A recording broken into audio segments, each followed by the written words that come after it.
The 19th century marks the emergence of many famous female literary authors. Mary Shelley published her first Gothic novel, Frankenstein, in 1818. Charlotte Bronte released Jane Eyre in 1847. And in 1868, Louisa May Alcott published the domestic fiction novel Little Women. Compared to the 18th century, literature written in English began to display a much wider variety of authorship during this period. One of these authors was Jane Austen. Austen was born in 1775 in Hampshire, England, to a poor branch of an otherwise wealthy family. Within the span of her career, she wrote a total of 6 novels, 4 published during her lifetime and 2 posthumously shortly after her death. While many of her works are adored today, none received nearly as much admiration upon their initial publication. It wasn't until the 1830s that she truly gained notoriety within the English literary world. Now, in the 21st century, a lot has changed regarding Austen's image.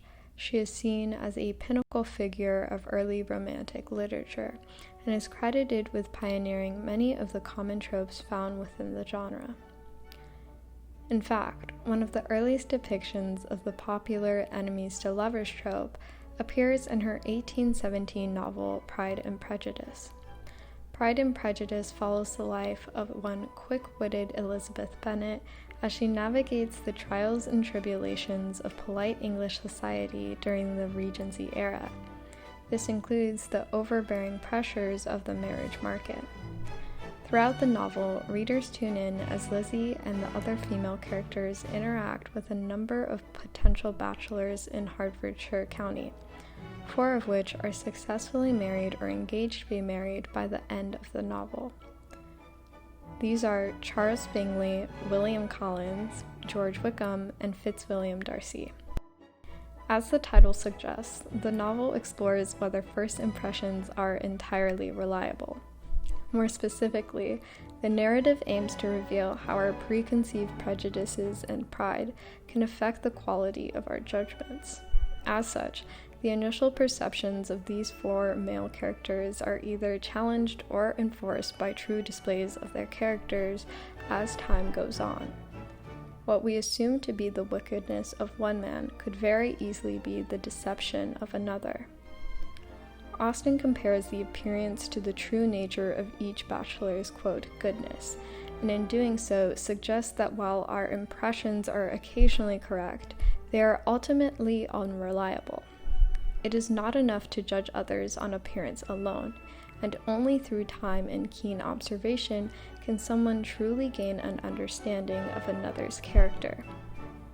What's more interesting about these 4 men in particular is also just how perfectly each fits into categories of true versus apparent character.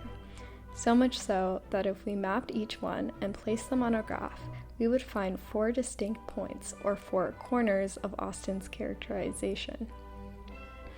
For example, Charles Bingley is introduced as the epitome of a good-natured gentleman. At the initial ball in Meryton, quote, Mr. Bingley had soon made himself acquainted with all the principal people in the room. He was lively and unreserved, danced every dance, was angry that the ball closed so early, and talked of giving one himself at Netherfield. Such amiable qualities must speak for themselves. Bingley appears, quote, good in every conceivable way. He's wealthy, high-spirited, and kind-hearted to those around him. Where others of his status and wealth might come across as proud, he is instead welcoming and completely unconcerned with the status of those around him. This ultimately helps him gain popularity in Hertfordshire, as well as the admiration of Elizabeth's eldest sister, Jane Bennet. As the story continues and Jane and Bingley's relationship progresses, not much challenges the good nature of his character. It continues to be kind and well-mannered. And even when his morality is momentarily questioned after his abrupt leave of Netherfield and abandonment of Jane, he is quickly redeemed when this is revealed to be the result of Darcy's persuasion rather than Bingley's wickedness. In contrast, Darcy does not appear agreeable upon first acquaintance. In fact, the same ball where Bingley gains popularity, Mr. Darcy becomes despised. Quote, Mr. Darcy danced only once with Mrs. Hurst and once with Miss Bingley, declined being introduced to any other lady, and spent the rest of the evening in walking about the room, speaking occasionally to one of his own party. His character was decided. He was the proudest, most disagreeable man in the world, and everybody hoped that he would never come there again. Within one evening, Darcy manages to upset nearly the entirety of the ballroom, including the favor of Elizabeth Bennet, whom he secretly admires.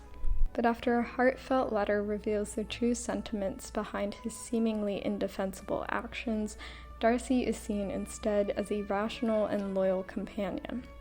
As time goes on, he wins over Elizabeth, ultimately saving the Bennet family from Wickham and Lydia's disgrace. This places Darcy at the bottom right corner of the graph. If we were to break down the actions of Mr. Collins and Mr. Wickham similarly, we'd find that each might be put in the two remaining slots. And when we look at these main characters from a wider perspective, what we see is just how far our initial impressions can be from reality. These four corners of Austen's characterization demonstrate that though there are instances where we perceive people correctly, there are also times when our judgments are completely misguided. It's not necessarily that our prejudices always lead to incorrect judgment, but that incorrect judgments are inevitably perpetuated by our prejudice, and if we assume that our opinions are always entirely accurate, we undermine truth in order to appease ourselves. As a female writer in the 19th century, I'm sure that this theme relates closely to Austen's own experience as a woman in a male-dominated field. While she might have been one of the most capable writers of her time, she very well could have been subject to the prejudices of those around her. And perhaps this greater danger, that of letting bias blind our perspectives of those around us, is what Austen's novel warns all of us of.